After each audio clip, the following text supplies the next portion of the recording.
تعالی فی القرآن المجید والفرقان الحمید اتبعوا ما انزل الیکم من ربکم ولا تتبعوا من دونه اولیاء قلیلا ما تذکرون۔ حمد و ثنا، بزرگی، کبریائی، تعریفات، تسبیحات اللہ وحدہ لا شریک کی ذات اقدس و اطہر و بابرکت کے لیے بے شمار لا تعداد درود و سلام سید الاولین سید الآخرین امام المتقین محمد رسول اللہ صلی اللہ علیہ وآلہ وسلم کی ذات مبارکہ مطہرہ۔ سابقہ خطبہ جمعہ میں ہم نے یہ سمجھا تھا کہ نبی کریم صلی اللہ علیہ وآلہ وسلم آپ کی سچی محبت، خالص محبت اور صحیح محبت، اس کا تقاضا یہ ہے کہ رسول اللہ صلی اللہ علیہ وآلہ وسلم کی اتباع کی جائے۔ آج اسی مسئلے کو ہم سمجھیں گے، اتباع رسول ہی کیوں ضروری ہے۔ یہی سوال بنا لیں، یہی موضوع بنا لیں۔ اگر یہ سوال ہے تو اس کا جواب تلاش کریں گے، اگر یہ موضوع ہے کسی کی رائے یا نقطہ نظر میں اس موضوع کو قرآن و سنت تاریخی حقائق کے ساتھ سمجھنے کی کوشش کریں گے۔ اللہ کریم شرح صدر دے، سننے کی، سمجھنے کی، عمل پیرا ہونے کی توفیق عطا فرمائے۔ سب سے پہلا مسئلہ کہ اتباع کا لفظ، اس کا معنی اور مطلب کیا ہے۔ قرآن و سنت کے اندر جتنی اصطلاحات موجود ہیں ان کے پیچھے عربی زبان کا وہ ماحول موجود ہوتا ہے جو ماحول ہمیں سمجھاتا ہے کہ اس لفظ کا معنی، اس لفظ کا مفہوم کیا ہونا چاہیے۔ قرآن و سنت کے آنے سے پہلے اتباع کا لفظ عربی زبان کے اندر ایک مخصوص منظر پر بولا جاتا تھا۔ آج کل بھی گاؤں میں ہم اس کا مشاہدہ کر سکتے ہیں۔ کسی کے گھر میں بھینس یا گائے وغیرہ موجود ہوتی ہے۔ گائے یا بھینس کے حوالے سے جب اس کی جنریشن کا سلسلہ شروع ہوتا ہے، آگے افزائش نسل کا، وہ گائے کا بچڑا ایک چھوٹا سا دنیا میں آتا ہے۔ 2-4 دن کے بعد جب وہ بھاگنے کے، دوڑنے کے قابل ہو جاتا ہے، مالک جا کے ایک رسی لے کے اس بچڑے کے گلے میں ڈال دیتا ہے اور اسے ایک کھونٹی سے باندھ دیتا ہے۔ صبح و شام جب دودھ نکالنے کا وقت آتا ہے، مالک اس کی رسی کو کھونٹی سے کھولتا ہے۔ وہ گائے کا بچڑا یا بچڑی یا بھینس کا کوئی بچہ ہو، وہ فوراً وہاں سے دوڑتا ہے بڑی تیزی کے ساتھ۔ اس جگہ پہ جتنی بھی اس طرح کی گائے موجود ہوں، بھینسیں موجود ہوں، وہ تمام جانوروں کو چھوڑ کر سیدھا اپنی ماں کے پاس آتا ہے۔ اس کی ماں سے خوبصورت گائے بھی اگر وہاں پہ کھڑی ہے تو وہ اس کے پاس نہیں جاتا، اور نہ ہی گائے اس کو قبول کرتی ہے کوئی اور ماں کے علاوہ۔ وہ سیدھا ماں کے پاس جاتا ہے اور اپنی بھوک مٹانے کی کوشش کرتا ہے۔ اس ماحول کو عربی زبان میں کہ جب گائے کے بچڑے یا بچڑی کو کھولا جائے، وہ دائیں بائیں دیکھے بغیر، کسی اور کی پرواہ کیے بغیر سیدھا اپنے ایک خاص مخصوص مقام پر پہنچے، اپنی ماں کے پاس۔ اس عمل کو عربی لوگ اتباع کہتے تھے۔ اسی کی مناسبت سے ان جانوروں کے چھوٹے بچوں کے لیے عربی زبان میں طبیعہ کا لفظ استعمال ہوتا ہے۔ جب نبی کریم صلی اللہ علیہ وآلہ وسلم نے اعلان نبوت کیا، دین لوگوں کو سمجھایا، تو دین کے اندر اسی لفظ کو عربوں کے اس ماحول سے لے کر استعمال کیا گیا۔ جیسے وہ بچہ کسی اور کی طرف نہیں دیکھتا، صرف ایک جگہ، ایک ٹارگٹ اس کے سامنے ہوتا ہے، وہ ہے اس کی ماں۔ ایسے ہی دین کے اندر یہ سلسلہ ہمیں سمجھایا گیا کہ تمہارے لیے اتباع کا مقام اور اتباع کی منزل وہ صرف اور صرف اللہ کے رسول کی ذات ہے، محمد صلی اللہ علیہ وآلہ وسلم۔ تو یہ اتباع کا معنی اور مفہوم ہے کہ سب کو چھوڑ کر صرف ایک مقام کو فالو کیا جائے، صرف ایک ہستی ہے ان کی پیروی کی جائے۔ اس کا ہم اردو ترجمہ پیروی کر لیتے ہیں۔ قرآن مجید کے اندر اللہ تعالیٰ نے ہمیں پابند کر دیا ہے اس اتباع کا۔ سورۃ اعراف کی آیت نمبر 2 ہے، فرمایا اتبعوا، اتباع کرو ما انزل الیکم من ربکم، اس چیز کی اتباع کرو جو تمہارے رب کی طرف سے نازل کی گئی۔ ولا تتبعوا من دونہ اولیاء، اس نازل شدہ کے علاوہ کسی اور بھلے وہ تمہارے دوست ہی کیوں نہ ہوں ان کی اتباع نہ کرو۔ ساتھ ہی اللہ تعالیٰ نے فرمایا قلیلا ما تذکرون، تھوڑے بندے ہیں جو اس بات کو سمجھیں گے، اس بات کی نصیحت حاصل کریں گے۔ ہم تھوڑے ہی صحیح، لیکن ہمیں سمجھنا چاہیے اس آیت کے اندر مضمون کیا ہے۔ اس آیت کے اندر مفہوم کہ جو اللہ کی طرف سے نازل کیا گیا، اللہ کی طرف سے جو نازل شدہ چیزیں ہیں، وہ ایک تو اللہ کی کتاب کلام قرآن مجید، یہ جو ہم پڑھتے ہیں، یاد کرتے ہیں، پڑھاتے ہیں۔ ایک چیز اس کے علاوہ ہے، جامع ترمذی میں حدیث ہے 588 نمبر پر، نبی کریم صلی اللہ علیہ وآلہ وسلم نے فرمایا ان جبریل ینزل بالسنت کما ینزل بالوحی من القرآن، جبریل آسمان سے قرآن کے ساتھ ایک اور چیز بھی میرے پاس لاتے رہے، جس چیز کو سنت کہا جاتا ہے، جس چیز کو حدیث کہا جاتا ہے۔ سنت اور حدیث میں کچھ لوگ فرق بھی کرتے ہیں اور کچھ ان کو ایک ہی معنی والے الفاظ بھی سمجھتے ہیں۔ تو یہ بھی سنت جو ہے رسول اللہ صلی اللہ علیہ وآلہ وسلم کی، یہ بھی اللہ تعالیٰ کی طرف سے آئی ہے۔ عبداللہ بن عمر بن عاص رضی اللہ تعالیٰ عنہما، اللہ کے رسول جو بات بھی کہتے وہ فوراً لکھ لیا کرتے۔ 3684 نمبر حدیث ہے سنن نبی داؤد میں۔ بعض لوگ کہتے ہیں پیغمبر کے دور میں حدیثیں نہیں لکھی گئی۔ ایک دن لوگوں نے کہا عبداللہ ہر چیز لکھ لیتے ہو، اتکتب کل شیء ما تسمعون، جو بھی سنتے ہو۔ نبی صلی اللہ علیہ وآلہ وسلم کبھی غصے میں کبھی خوشی میں ہوتے ہیں، ہر بات لکھنے والی نہیں ہوتی۔ جب یہ بات سنی انہوں نے لکھنا بند کر دیا۔ آپ نے عبداللہ سے پوچھا عبداللہ لکھتے کیوں نہیں رضی اللہ تعالیٰ عنہ؟ کہا مجھے لوگوں نے نہ حق نہیں نہ سن، مجھے لوگوں نے منع کر دیا۔ فرمایا عبداللہ لکھا کرو، ہر چیز لکھا کرو۔ فواللہ، مجھ پیغمبر کو اللہ کی قسم، ما یخرج من ھذا، اپنے منہ کی طرف اشارہ کر کے کہا میرے اس زبان سے حق کے علاوہ کچھ نہیں نکلتا۔ تو یہ اصل چیز ہے۔ اب آتے ہیں اصل بات کی طرف کہ اتباع رسول ہی کیوں ضروری ہے۔ 3 چیزیں ہمیں سمجھ میں آ گئی۔ سب سے پہلی بات کہ پیغمبر کی سچی محبت کا تقاضا ہے کہ ہم اس کی اتباع کریں۔ نمبر 2، اتباع کا معنی کیا ہے؟ سب کو چھوڑ کر اللہ کے رسول کی پیروی کی جائے۔ 2، نمبر 3، اتباع کے اندر قرآن بھی شامل ہے، پیروی کے اندر اور نبی صلی اللہ علیہ وآلہ وسلم کی سنت بھی شامل ہے۔ صرف رسول اللہ صلی اللہ علیہ وآلہ وسلم کی ذات، آپ کی سنت سب سے باوصول، سب سے معتمد، سب سے معتبر ذریعہ کیوں ہے؟ اس لیے کہ آپ کے علاوہ کوئی ہستی جتنی بھی عظیم ہو، آپ کے آنے کے بعد اس پر آسمان سے کبھی فرشتہ نہیں اترا، اس پر آسمان سے کبھی اللہ کی وحی نہیں آئی۔ اس لیے اس سے اگر غلطی ہوئی تو ہو سکتا ہے کہ وہ غلطی دور نہ کر پائے، کیونکہ آسمان سے پیغام تو نہیں آنا تھا، شاید کوئی بتانے والا یا سمجھانے والا نہ ملا۔ اگر کسی پر آسمان سے اللہ کی وحی آئی تو وہ محمد رسول اللہ کی آئی صلی اللہ علیہ وآلہ وسلم۔ آپ علیہ الصلاۃ والسلام، آپ کے بتائے ہوئے دین کے اندر کوئی کمی نہیں ہے، آپ کے بتائے ہوئے دین کے اندر کوئی خطا نہیں ہے۔ 5 مثالوں سے ہم اس بات کو سمجھتے ہیں۔ پہلی مثال، یہ مثال جامع ترمذی میں حدیث ہے 2100 نمبر۔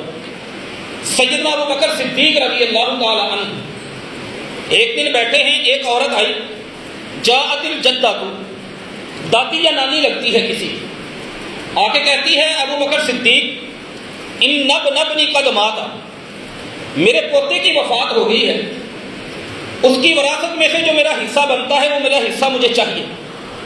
یہ بات سنی ابوبکر صدیق رضی اللہ تعالی عنہ نے، قانون یہ ہے وراثت کے اندر، میراث کے اندر قانون یہ ہے کہ اگر کوئی بچہ فوت ہو جاتا ہے، کوئی شخص فوت ہو جاتا ہے، اس کی سگی ماں موجود نہ ہو، دادی یا نانی میں سے کوئی موجود ہو، ماں والا حصہ دادی یا نانی کو ملتا ہے، دونوں ہوں تو دونوں میں برابر برابر تقسیم ہو جاتا ہے۔ ابو بکر صدیق رضی اللہ تعالی عنہ اگر شان پہ نظر ڈالیں، فضیلت پہ، عظمت پہ، شاید ان کی مثال آپ کو تاریخ اسلام میں کوئی نہ ملے۔ سفر میں، حضر میں، امن میں، جنگ میں، بچپن میں، جوانی میں، تنگی میں، آسانی میں، اسرت میں، یسرت میں، خوشی میں، غمی میں، ہر جگہ پر، مکہ میں، مدینہ میں، یہ ہستی محمد صلی اللہ علیہ وآلہ وسلم کے ساتھ ہے۔ ادب کا اتنا اعلیٰ کرینہ جانتے ہیں جتنا کوئی بھی نہیں جانتا۔ صحیح بخاری میں حدیث ہے 1234 نمبر پر، رسول اللہ لیٹ ہو گئے صلی اللہ علیہ وآلہ وسلم۔ لوگوں نے ابو بکر صدیق رضی اللہ تعالی عنہ کو کہا تقدم وصلی بالناس، آپ آگے آ کے نماز پڑھائیں۔ کافی دیر ہو گئی تھی، نماز لیٹ ہو رہی تھی۔ ابو بکر صدیق رضی اللہ تعالی عنہ نے نماز پڑھانی شروع کر دی۔ اچانک احساس ہوا کہ اللہ کے رسول تشریف لے آئے ہیں، فجعل یتأخر، پیچھے ہٹنا شروع ہو گئے، پیچھے مقتدیوں کی صف میں چلے گئے۔ نماز پڑھائی نبی صلی اللہ علیہ وسلم نے، اور وہ بعد میں ابو بکر رضی اللہ تعالیٰ عنہ سے کہا جب نماز پڑھانا شروع کر دی پیچھے ہٹنے کی کیا ضرورت؟ ادب کسے کہتے ہیں؟ فرمایا ما کانا، یہ درست ہی نہیں، لابن ابی قحافہ تھا، ابو قحافہ کے بیٹے کی کیا حیثیت کہ اللہ کے رسول آ جائے اور وہ مصلی امامت پہ کھڑا رہے۔ اتنا احترام ہے، اتنا ادب ہے۔ ساری زندگی سیرت رسول کو دیکھا ہے، اپنی آنکھوں سے دیکھا ہے، ہجرت کا سفر کندھے سے کندھا ملا کے کیا ہے، غار کے اندر بھی آپ موجود تھے۔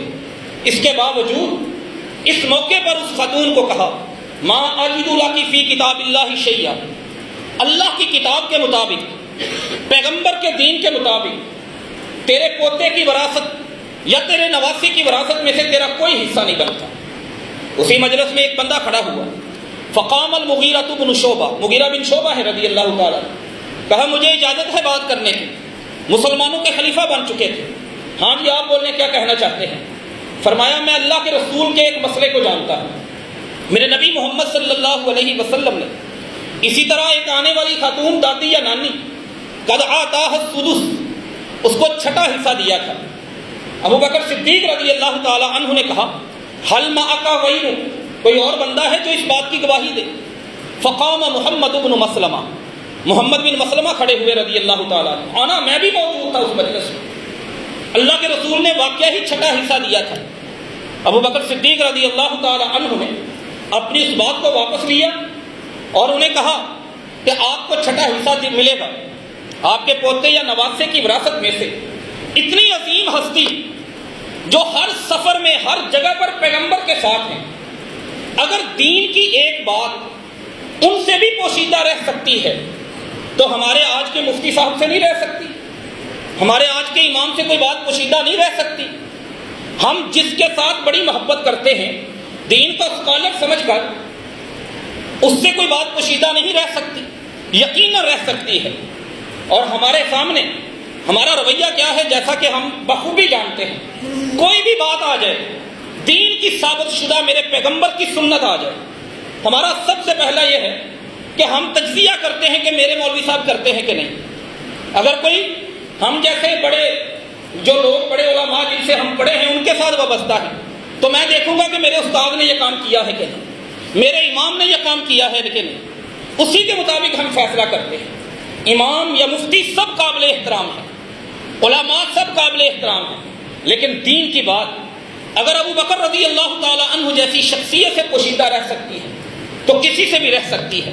اس لیے ہمیں سبق اتباع سنت کا ہے، اتباع نبوی کا ہے، یہاں پہ کوئی کمی نہیں، اس در میں کوئی چیز پوشیدہ نہیں، اس گھر میں دین کی کوئی غلطی موجود نہیں۔ ایک مسلمان کی سچی محبت کا تقاضا یہ ہے کہ وہ سب ہستیوں کو چھوڑنا پڑے تو چھوڑ دے، لیکن اپنے پیغمبر کی سنت کو نہ چھوڑے، اپنے پیغمبر کے فرمان کو نہ چھوڑے۔ دوسری مثال ابو بکر رضی اللہ تعالی عنہ کے بعد دوسری مثال سیدنا عمر بن خطاب کی ہے رضی اللہ تعالی عنہ۔ اگر شان پہ نظر ڈالیں تو شان بیان کرتے کرتے گھنٹوں بیت جائیں۔ وہ عمر جو مدینہ کی گلی میں چلے، ما سلک الشیطان فجا، وہ شیطان ان کا راستہ دیکھ کر راستہ بدل جاتا ہے۔ وہ عمر ہے رضی اللہ تعالی عنہ جو زمین پہ کھڑے ہو کے سوچے دین کے مسئلے میں اللہ ان کی سوچ کو قرآن بنا کے نازل کر دیتا ہے۔ وہ عمر ہے رضی اللہ تعالی عنہ، پیغمبر کو خواب آتے ہیں عمر کی فضیلت کے۔ صحیح بخاری کی حدیث ہے 27 نمبر پر، ایک دن نبی صلی اللہ علیہ وسلم نے صحابہ سے کہا، آج رات میں نے خواب دیکھا ہے یعرضون، کہ میرے صحابہ میرے سامنے مجھے خواب میں پیش کیے گئے۔ میرے صحابہ نے کپڑے پہنے ہوئے ہیں، میں نے لوگوں کے کرتے دیکھے، کسی صحابی کی قمیض ہے چھاتی تک بلغت سدیہ، کسی کی قمیض بلغت سرہ ناف تک، کسی کی قمیض گھٹنوں تک، اور سب سے لمبا کرتا عمر بن خطاب آپ کا تھا رضی اللہ تعالی عنہ۔ بندے کی فضیلت اور بندے کے بارے میں خواب محمد رسول اللہ کو آئے صلی اللہ علیہ وآلہ وسلم کو بے چینی تو ہوتی ہے۔ کہنے لگے اللہ کے نبی صلی اللہ علیہ وسلم فما اولتہ یا رسول اللہ، تعبیر کیا ہے اس کی، تعبیر بتائیں۔ فرمایا میرے خواب کے اندر میرے جس صحابی کی قمیض کی جتنی لمبائی ہے اتنا ہی اس کے پاس دین ہے، جس کی قمیض چھوٹی ہے اس کے پاس دین اور دین کا علم کم ہے، جس کی قمیض اس سے لمبی اس کے پاس زیادہ۔ عمر سب سے لمبا کرتا آپ کا تھا، مطلب سب سے زیادہ دین اور دین کا علم آپ کے پاس ہے، یہ مقام ہے ان کا، یہ فضیلت ہے ان کی۔ لیکن دوسری طرف آئیں، دین کی ایک بات پوشیدہ رہ جاتی ہے۔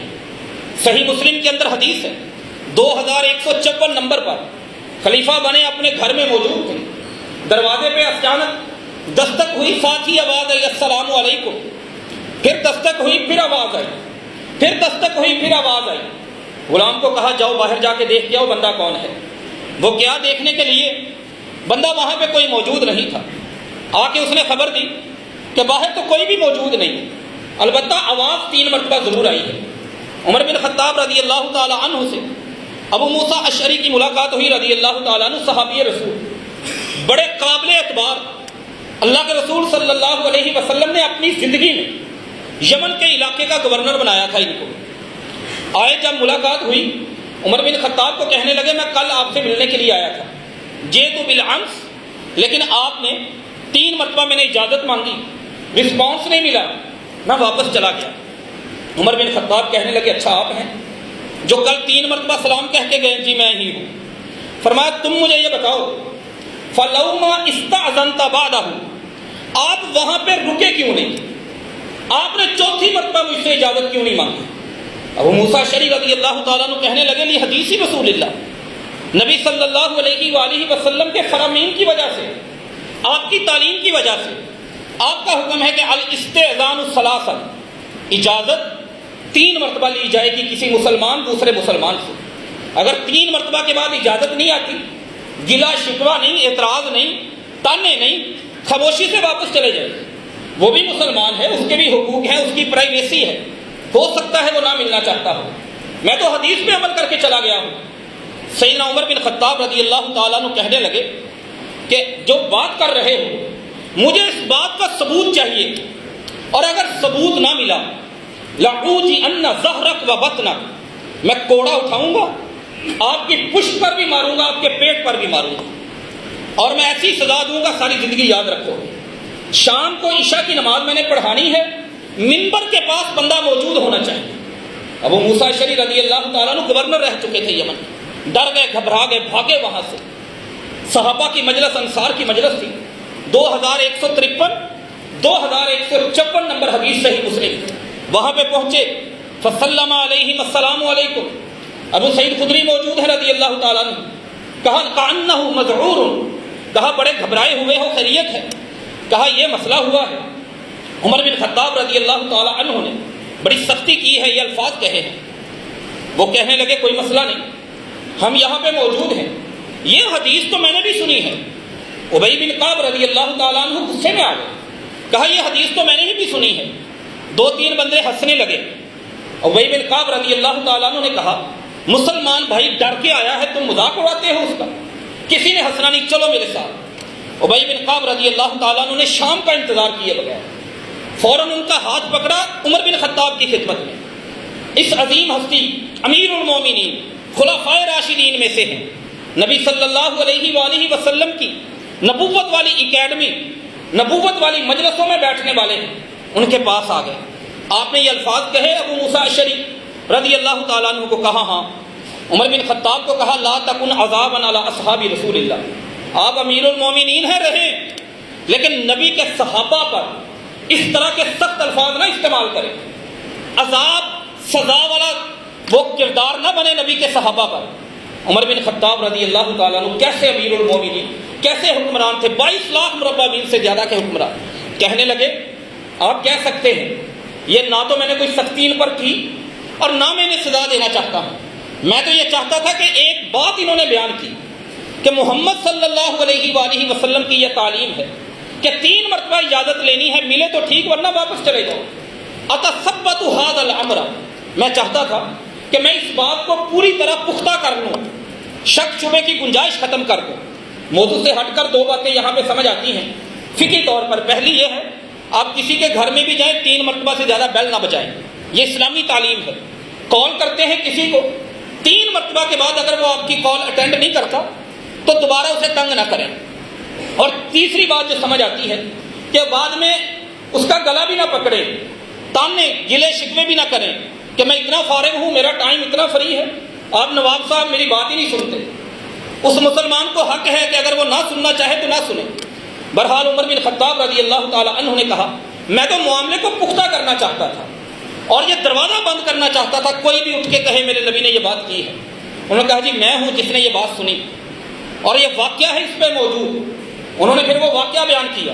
ہم نبی صلی اللہ علیہ وآلہ وسلم کے ساتھ سعد بن عبادہ رضی اللہ تعالی عنہ کے گھر میں گئے۔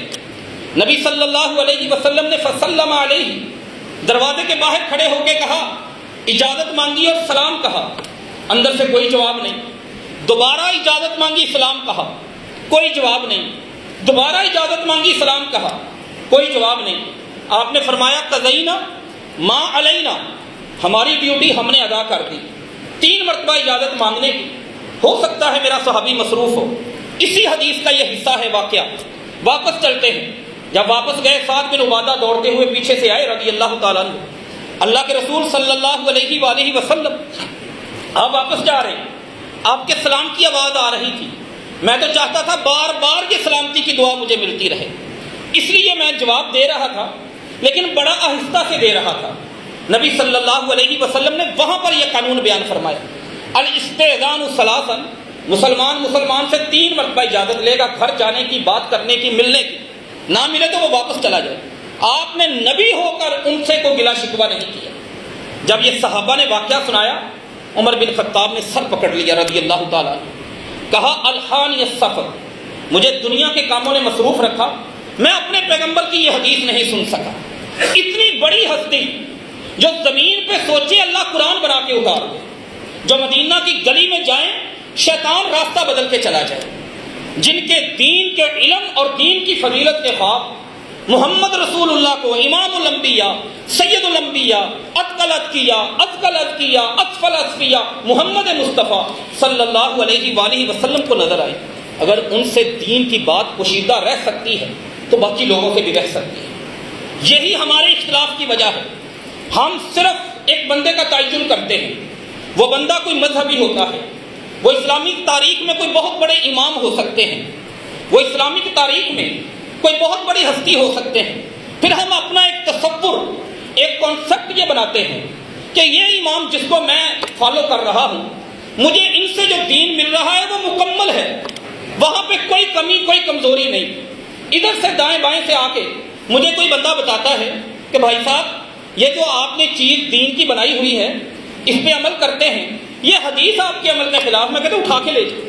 میں ایسے شخص کو ایک کو جانتا ہوں جس کے سامنے اس کا ایک مخصوص عقیدہ تھا، میں ذکر نہیں کرتا، ایک حدیث رسول صحیح بخاری کی، اور اس نے پڑھے بغیر اس کے ٹکڑے ٹکڑے کر کے نیچے پھینک دی اور اس کے اوپر پاؤں رکھ دی۔ بات کا انجام الگ ہے۔ اس نے کہا جو میرے عقیدے سے ٹکرانے والی حدیث لے کر آئے گا، میرے نزدیک اس کی ویلیو یہ ہے، میرے نزدیک اس کا مقام یہ ہے۔ تو غلطی کا امکان کہیں بھی ہے، اگر نہیں ہے غلطی کا امکان تو وہ محمد رسول اللہ کی ذات میں نہیں ہے صلی اللہ علیہ وآلہ وسلم۔ وہ میرے پیغمبر کے اسوہ حسنہ میں نہیں ہے، وہ میرے پیغمبر کی سیرت میں نہیں ہے، وہ میرے پیغمبر کی صورت میں نہیں ہے، وہ میرے پیغمبر کی زبان میں نہیں ہے، وہ میرے پیغمبر کے کلام میں نہیں ہے، وہ میرے پیغمبر کے پیغام میں نہیں ہے، وہ میرے پیغمبر کی تعلیم میں نہیں ہے، وہ میرے پیغمبر کی عبادت میں نہیں ہے، وہ میرے پیغمبر کے منہج میں نہیں ہے، اگر غلطی کا امکان نہیں ہے۔ وہ ہے عظیم ہستی وما ینطق عن الہوی. جب زبان ہلی ہے، جب دین کی بات آئی ہے تو اللہ کی مرضی سے آئی ہے، عرش والے رب کی مرضی سے آئی ہے. تیسری مثال سیدنا عثمان بن عفان رضی اللہ تعالی عنہ. کتنی عظیم ہستی ہے. 2 بیٹیاں یکے بعد دیگرے ان کے نکاح میں آئیں، اور یہ دنیا میں اعزاز کسی کو نہیں ملا کہ ایک پیغمبر کی 2 بیٹیاں کسی کے نکاح میں آئی ہیں. اتنے عظیم. فرشتے بھی ان سے حیا کرتے ہیں. میرے آقا نے فرمایا تھا نا، اے عثمان لتستحی منک الملائکہ، تو اس سے تو فرشتے بھی حیا کرتے ہیں. اتنی عظیم ہستی ہے، صبر والے، استقامت والے. نبی کریم صلی اللہ علیہ وآلہ وسلم کے خاندان کا حصہ، مکہ میں بھی مدینہ میں بھی آپ کے ساتھ اسلام کے لیے لوگوں کی تکلیفیں برداشت کرنے والے. یہ نکلے صحیح بخاری کی حدیث ہے 1563 نمبر پر. یہ جا رہے تھے، جاتے جاتے راستے میں انہوں نے کہا کہ حج اور عمرہ ایک سفر کے اندر، جیسے ہم جاتے ہیں، جا کے پہلے عمرہ کرتے ہیں، بعد میں حج کرتے ہیں، بعد میں پھر عمرہ کرتے ہیں. انہوں نے کہا ایک سفر کے اندر حج اور عمرہ دونوں اکٹھے نہیں کیے جائیں گے. سیدنا علی بن ابی طالب رضی اللہ تعالی عنہ، ان کو یہ بات پتہ چلی، تھوڑی سی اونچی جگہ پہ کھڑے ہوئے، اونچی آواز سے کہا لبیک بعمرۃ وحجۃ. میں ہوں علی بن ابی طالب، میں اعلان کرتا ہوں اپنے اس سفر کے اندر حج اور عمرہ دونوں ادا کروں گا. اب عثمان بن عفان پابندی لگا رہے ہیں. صحابی رسول بھی ہیں، داماد رسول بھی ہیں، عشرہ مبشرہ میں بھی ہیں، خلفائے راشدین میں بھی ہیں، اس وقت بھی خلیفہ ہیں. لیکن کیا کہا علی بن ابی طالب رضی اللہ تعالیٰ عنہ؟ علی بن ابی طالب سے مخاطب ہو کے کہنے لگے، اے علی رضی اللہ تعالیٰ عنہ، ما اردت الا خلافا. آپ نے یہ بات آپ کو یہاں پہ نہیں کرنی چاہیے تھی، آپ بعد میں کر لیتے. آپ میری مخالفت لوگوں کو سکھا رہے ہیں. میں حکمران بھی ہوں، میں امیر بھی ہوں. تاریخی جواب دیا سیدنا علی بن ابی طالب رضی اللہ تعالیٰ، سونے کے پانی سے لکھنے والا جواب. کہا ما کنت لأدع سنت النبی لقول احد. میں آپ کا احترام کرتا ہوں، میں آپ کی اطاعت کرتا ہوں، میں آپ سے محبت کرتا ہوں، آپ میرے امیر ہیں، آپ کی بیعت کو میں نے قبول کیا ہوا ہے، لیکن آپ کی بات کی وجہ سے میں اپنے پیغمبر کی سنت کو چھوڑ دوں. لأدع سنت النبی، جی ایسا کبھی نہیں ہو سکتا، یہ کبھی نہیں ہوگا. میں حج اور عمرہ اکٹھا کر کے آؤں گا، کیونکہ میرے نبی محمد صلی اللہ علیہ وآلہ وسلم کی سنت ہے. انہوں نے ایک سفر کے اندر حج اور عمرہ اکٹھا کیا ہے. عثمان بن عفان رضی اللہ تعالی عنہ کیا اللہ کے رسول کی مخالفت کر رہے تھے؟ نعوذ باللہ من ذالک. ایسا ہم سوچ بھی نہیں سکتے. ایسا ہم، جو لوگ قربانیاں دینے والے، پیغمبر کے اشارے پر گھروں کو چھوڑ کر، مکہ کو چھوڑ کر مدینہ میں بسنے والے، کر ہی نہیں سکتے. جیسے پچھلے میں نے 2 واقعے عرض کیے. پہلا جامع ترمذی کی 2100 نمبر حدیث، جس میں مثال ابو بکر صدیق کی رضی اللہ تعالیٰ عنہ. دوسرا صحیح مسلم 2153 نمبر حدیث، مثال عمر بن خطاب کی. یہ صحیح بخاری 1563 نمبر حدیث، مثال عثمان بن عفان رضی اللہ تعالیٰ عنہ. لیکن بات یہ دین کی پوشیدہ رہ گئی، ان کے علم میں اس کا صحیح حل نہیں تھا. اس لیے انہوں نے کہا، جب یہ بات رسول اللہ کی سنت کی چلی، انہوں نے یہ نہیں دیکھا کہ میں حکمران ہوں، فوراً سر جھکا لیا کہ نبی صلی اللہ علیہ وآلہ وسلم کی سنت، اس کی برتری ہونی چاہیے اور اس کی فضیلت ہونی چاہیے. چوتھی مثال خود علی بن ابی طالب رضی اللہ تعالی عنہ کی زندگی. اور یہ چاروں ہستیاں میں اس لیے عرض کر رہا ہوں کہ یہ سب سے زیادہ میرے رسول کے قریب تھیں، سب سے زیادہ وفاداری اور جان نثاری ان کو ملی، ان کے حصے میں آئی. ایک اشارہ کرتے رسول اللہ صلی اللہ علیہ وسلم گھر کا سارا سامان اٹھا کے ابو بکر رضی اللہ تعالیٰ عنہ پیغمبر کے سامنے لا کے رکھ دیتے ہیں. اتنی اطاعت کرنے والا کوئی ملے گا؟ اتنی وفا کرنے والا کوئی ملے گا؟ ایسی ہستیاں منبر پر اللہ کے رسول صلی اللہ علیہ وسلم ان کی شان بیان کیا کرتے تھے. علی بن ابی طالب رضی اللہ تعالیٰ عنہ، جن کی محبت مومنوں کے ایمان کا حصہ ہے. فرمایا من کنت مولاہ فعلی مولا. لفظ مولا یہاں پہ دوستی اور محبوب کے معنی میں ہے. فرمایا جو مجھ سے دوستی رکھتا ہے، جامع ترمذی کتاب المناقب میں حدیث، لازم ہے اس کے لیے کہ اس کے دل میں علی کی بھی محبت ہو رضی اللہ تعالی عنہ. یہ علی بن ابی طالب کی حدیث صحیح جامع ترمذی کے اندر موجود ہے 1458 نمبر پر. کچھ لوگوں نے کہنے شروع کر دیا کہ جو علی ہے نا رضی اللہ تعالیٰ عنہ، یہ علی بھی ہیں، اللہ بھی ہیں، الہ بھی ہیں. علی بن ابی طالب رضی اللہ تعالیٰ عنہ کو یہ بات پتہ چلی. یہ اس دور کی بات ہے جب آپ خلیفہ بن چکے تھے. جامع ترمذی 1458 نمبر حدیث.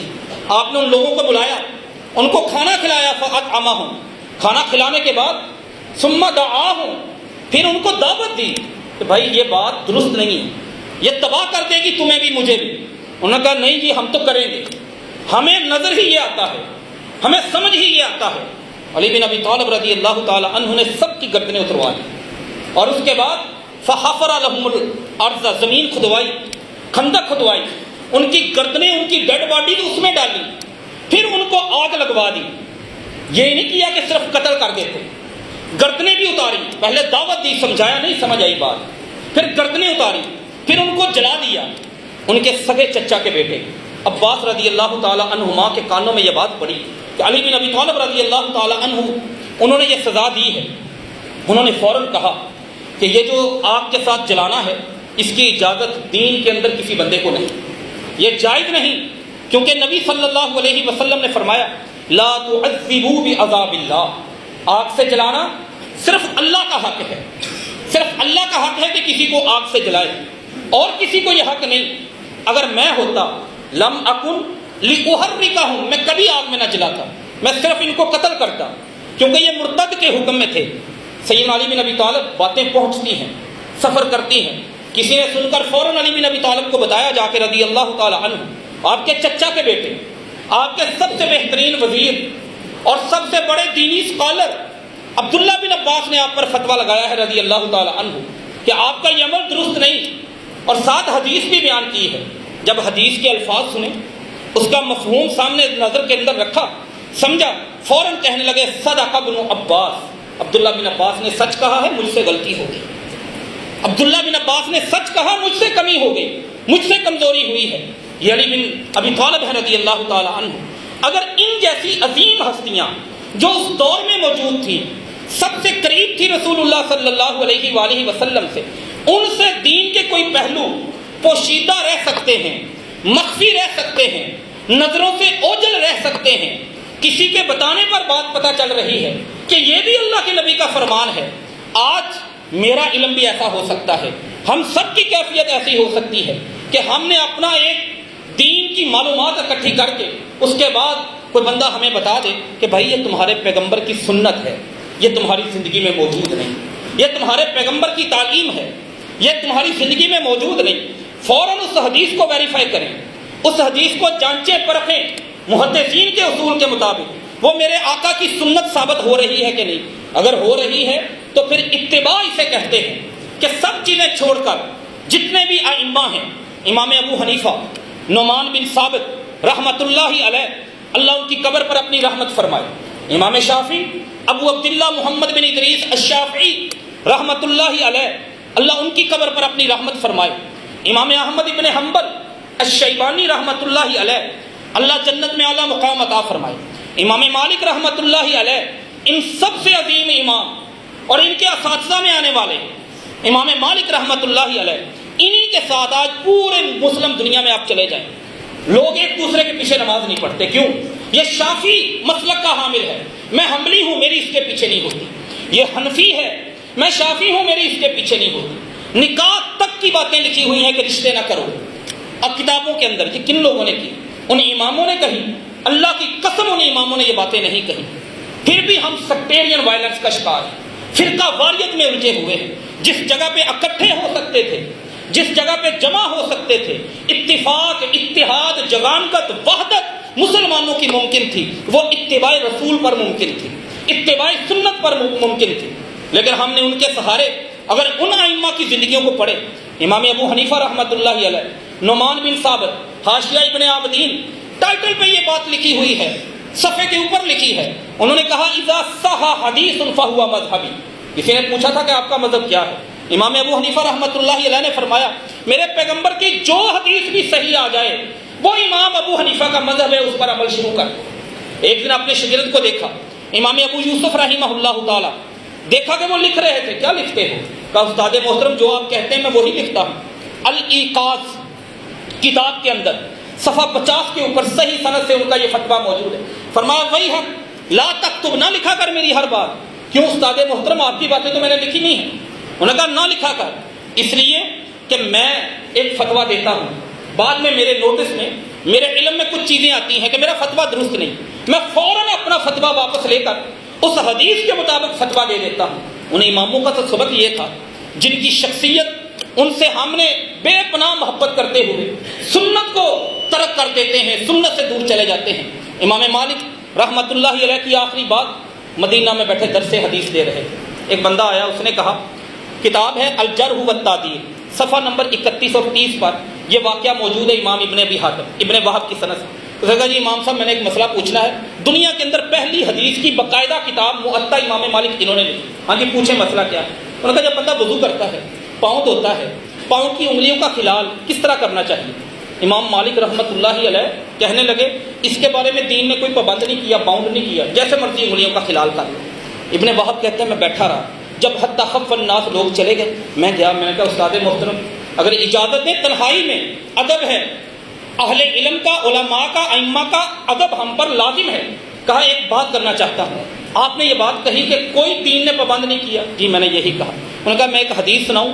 میں نے سند پڑھی، قال حدثنا الحارث نے مجھے حدیث بیان کی، حارث نے، وابن لہیہ اور ابن لہیہ نے انہوں کو حدیث بیان کی، مستورد بن شداد القرشی، ساری سند بیان کرنے کے بعد کہ نبی صلی اللہ علیہ وسلم کو دیکھا گیا وضو کرتے، پاؤں دھوتے، اپنی چھوٹی انگلی کے ساتھ خنصر اس کو کہتے ہیں خلال کرتے۔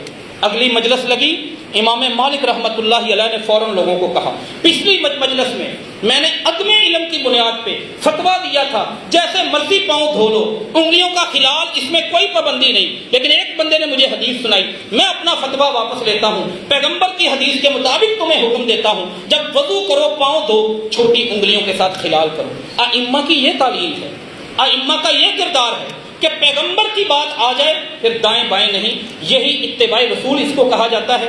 نبی پاک صلی اللہ علیہ وسلم کی سچی محبت کا یہی ہم سے تقاضا ہے۔ اللہ ہم سب کو عمل کی توفیق دے۔ وما علینا الا البلاغ المبین۔